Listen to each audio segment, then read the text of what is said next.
सबके घरों की भी गंदगी साफ करते हैं और शुभ देवियों के लिए जिन्हें मतलब बाहर मतलब रेड लाइट एरियाज में जो वो जाती हैं या वो इतना परेशान होते हैं वहाँ से निकाल कर लेकर आना।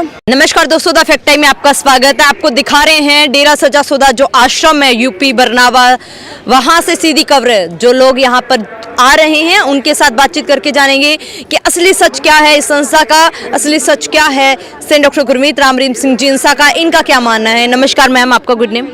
My name is Rishu Sharma और मैं एमएससी परस्यू कर रही हूँ अपनी मेरठ से। रिशु जी, द फैक्ट टाइम में आपका स्वागत है। रिशु जी, आपसे जानना चाहेंगे कि आप इस आश्रम को, डेरा सचा सौदा को कितने समय से जानते हो? मैं 21 ईयर्स की हूँ और शायद बचपन से ही मैं यहाँ पर आ रही हूँ। 5 साल की उम्र मैंने यहाँ से नाम ले लिया था, मतलब जो वो मेडिटेशन का तरीका बताते हैं वो सीख लिया था, तब से मैं यहाँ पर आ रही हूँ रेगुलरली। कैसा महसूस करते हो बीइंग गर्ल? यहाँ पर आके मतलब ये रहता है कि एक अलग दुनिया लगती है मुझे अपनी, और मैं अपनी सारी टेंशन सब कुछ भूल जाती हूँ। मुझे यहाँ पे बहुत अच्छा फील होता है क्योंकि यह वो जगह है जहाँ पर आकर हम अपने लिए ना दूसरों के लिए सब कुछ करते हैं। मैम, लेडीज़ की सेफ्टी के ऊपर काफ़ी सवाल उठाए जा रहे थे 4 साल पहले इन्हीं आश्रमों के लिए, संत जी के बारे में बोला जा रहा था, क्या कहना चाहोगे आप? मुझे नहीं लगता, यहाँ पर आकर मैं बिल्कुल भी अनसेफ फील करती हूँ। मतलब लड़कियों के पास एक सिक्स सेंस होता है जिससे उन्हें पता चलता है कि आसपास लोग कैसे देख रहे हैं, पर यहाँ पर आकर मैं जितना सेफ फील करती हूँ शायद उतना और घर में भी नहीं कर सकती उतना मैं।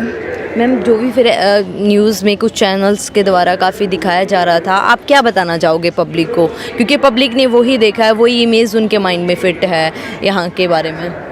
आई थिंक मैंने जो देखा है और फिर जो मैंने न्यूज़ में देखा है, मतलब बहुत चीज़ें ऐसी हैं कि मैंने सामने कुछ अलग ही चीज़ देखी है और न्यूज़ पे एडिटिंग करके मॉब्ड वीडियोस के थ्रू बहुत अलग ही चीज़ दिखाई गई है, और मेरे हिसाब से वो बिल्कुल गलत है क्योंकि मैं यहाँ बचपन से आ रही हूँ, मैं बिल्कुल सेफ फील कर रही हूँ, मैंने यहाँ कभी कुछ गलत नहीं देखा।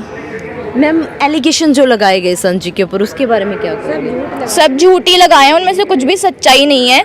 मतलब पिताजी ने इतने लड़कियों को अपने पास रखा जिनके घर वालों ने उनको मतलब बचपन में भ्रूण हत्या के थ्रू या फिर कैसे ही पैदा होते बाहर फेंक दिया, उनको पाला पलोसा अपना नाम दिया, मतलब उनकी एजुकेशन इतनी आगे फॉरवर्ड करवाई। जिनको हम शुभ देवियाँ बोलते हैं उनको इतनी बुरी जगह से वो निकाल कर लेकर आए, उनकी शादियाँ कर रहे हैं, बाप बन के सारे फर्ज अदा कर रहे हैं। मुझे नहीं लगता ऐसा इंसान कभी भी कुछ गलत कर सकता है।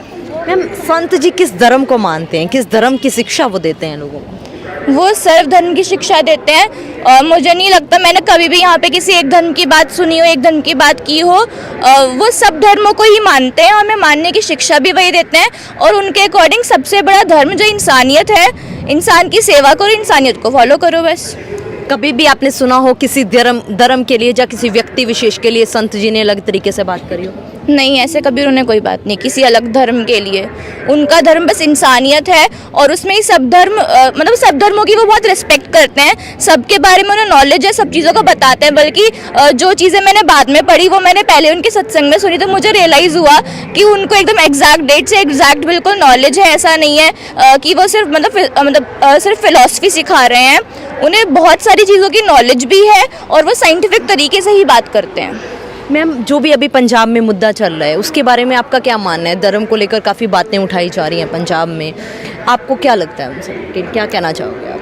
अगर बात गुरुजी की है तो उन पे लगाया हुआ तो कोई भी आरोप मतलब मेरे लिए सच ही नहीं है, क्योंकि वो कभी भी किसी एक धर्म को फॉलो नहीं करते, वो सर्वधर्म की शिक्षा देते हैं और सब धर्मों को यहाँ माना जाता है। संत जी ने समाज के लिए, हमारी सोसाइटी के लिए क्या कंट्रीब्यूट किया है?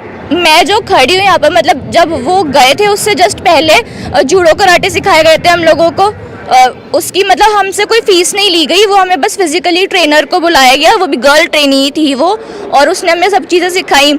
इसके अलावा गर्ल्स के एजुकेशन के लिए, और जैसे सर्दियों में जो गरीब लोग होते हैं उनको राशन बांटना, उनको कपड़े बांटना। अभी कुछ टाइम पहले हमने ब्लैंकेट्स वगैरह खुद बांटे हैं क्रिसमस पे। छोटे छोटे बच्चे जो गरीब हैं, जिन्होंने कभी एक्सपेक्ट नहीं किया उन्हें कोई गिफ्ट मिलेगा, उनको गिफ्ट देना, सफाई अभियान करवाना। और ऐसा नहीं है कि जो संगत या फिर जो लोग यहाँ पर आते हैं वो एजुकेटेड नहीं होते, बहुत ज़्यादा एजुकेशन वाले भी है जो बहुत अच्छे प्रोफेशन में है, वो काम करते हैं जो सब लोग करने से डरते हैं। मतलब वो नालियों में घुस के कीचड़ साफ करते हैं, सबके घरों की भी गंदगी साफ करते हैं, और शुभ देवियों के लिए जिन्हें मतलब बाहर मतलब रेड लाइट एरियाज में जो वो जाती हैं या वो इतना परेशान होते हैं वहाँ से निकाल कर लेकर आना, उनकी हेल्प करना, विडोज़ की दोबारा शादी करवाना। तो मतलब शायद ही कोई फील्ड ऐसा होगा जहाँ उन्होंने कुछ अच्छा ना किया हो। 4 सालों से ज़्यादा समय हो गया मैम, अब आप लोगों के बीच में सोसाइटी में उस तरीके से नहीं है, अब क्या आपको लगता है इम्पैक्ट पड़ रहा है सोसाइटी के ऊपर जब से वो नहीं है? मुझे लगता है जो गुरुजी ने चीज़ें पहले करके छोड़ दी, जिस चीज़ों को लेकर उन पे एलिगेशंस लगे कि बेसफाई अभियान किया तो धूल उड़ा दी या मतलब कुछ गलती कर रहे हैं, मुझे लगता है वो चीज़ लोग अब फॉलो कर रहे हैं, पर हाँ बस नाम उनका नहीं लेना चाह रहे, मुझे ऐसा लगता है पर्सनली। ज़रूरत है संत जी की सोसाइटी को? बहुत ज़्यादा ज़रूरत है। क्यों?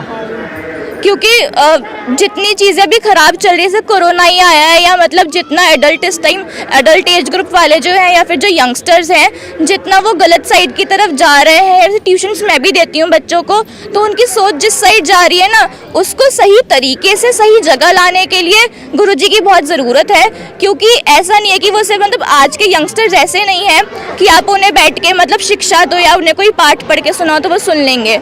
उन्हें जिस तरीके से जो चीज़ सही सिखाने की ज़रूरत है वो वही कर सकते हैं। क्या अपील करना चाहोगे आप सरकार से संत? बस उनको जल्दी से जल्दी हमारे बीच भेज दो, उन्होंने कुछ भी गलत नहीं किया है और उन पे जो एलिगेशंस लगाए जा रहे हैं वो ना मतलब पूरी सोची समझी साजिश है मेरे अकॉर्डिंग, इसीलिए जिससे कि यंगस्टर्स को सुधार ना पाए, जो ड्रग माफिया लोग हैं या जो लोग क्रिमिनल्स हैं उनको मतलब एक सपोर्ट देने की वो साजिश है बस। आपको क्या लगता है ये बेसिकली ये सजा किसको मिल रही है, संत जी को या समाज? वो जब समाज के लिए इतना अच्छा कर रहे हैं और तुम ऐसे इंसान को समाज से अलग कर दो ये बोलकर कि वो बुरा है, तो सबसे बड़ी सज़ा तो समाज के लिए है। और हाँ, हम लोग उन्हें मतलब अपना पापा मानते हैं, तो हम लोगों के लिए तो बहुत बड़ी सज़ा है ही। जी मैम, बहुत बहुत धन्यवाद। दोस्तों, ये है असली फैक्ट डेरा सच्चा सौदा वैसे डॉक्टर गुरमीत राम रहीम सिंह जिंसा का ये करारा तमाचा है उन हेडलाइंस को, उन मीडिया की खबरों को जिन्होंने यहाँ आने वाली लड़कियों की इज्जत को तार तार किया था। यहाँ पर हमारे साथ यंगस्टर लड़कियां भी जुड़ रही हैं जो बता रही हैं कि सबसे सेफ जगह है डेरा सच्चा सौदा। झूठा बदनाम किया गया संत जी को। जो लोग नहीं चाहते समाज से नशा दूर हो, जो लोग नहीं चाहते समाज से वेश्यावृत्ति खत्म हो, उन्होंने संत जी को बदनाम किया है। यहाँ आने वाली करोड़ों लड़कियों की इज्जत को तार तार किया है।